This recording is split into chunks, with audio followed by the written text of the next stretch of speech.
You know what I'm saying? Well, I'd like to get a word in edgewise. Let him move along.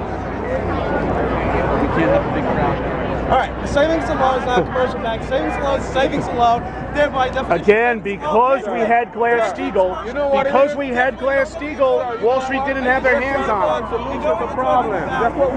The idea was that people that were involved in mortgages, savings accounts, and checking accounts would not be allowed to be involved with underwriting securities, issuing stock and bonds, and doing mergers and acquisitions, and vice versa. Okay?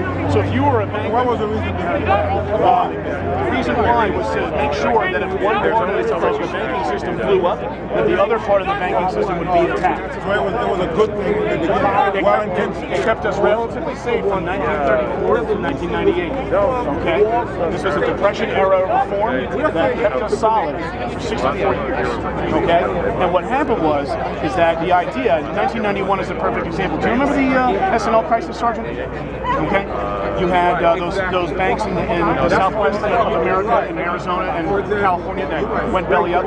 The reason why the entire economy did not explode was because Wall Street, because of Glass-Steagall, was not allowed to participate in the savings and loans. So they weren't allowed to get their claws into that money. Because look at what happened after 1998 with this current crisis.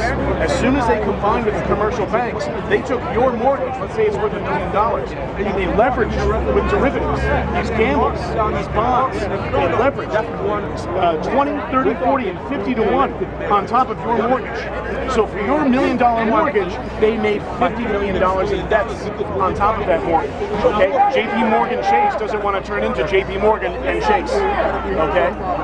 Salomon Smith Barney Citigroup doesn't want to turn into Salomon Smith Barney and Citibank. What's the other one? Bank of America doesn't want to turn into Merrill Lynch and Bank of America. What's going to happen? I think there's going to be another bailout coming soon. I think they're actually going to have the gall to call for it because they're not growing the way that they want to.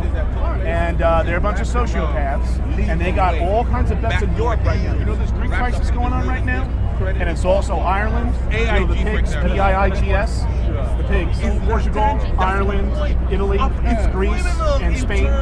They're all leveraged out the ass, and they're all about to sink in the ground. Okay? The euro has a chance of breaking up because of this. In other words, the euro might be destroyed because these countries need to devalue so that they can write down their debts.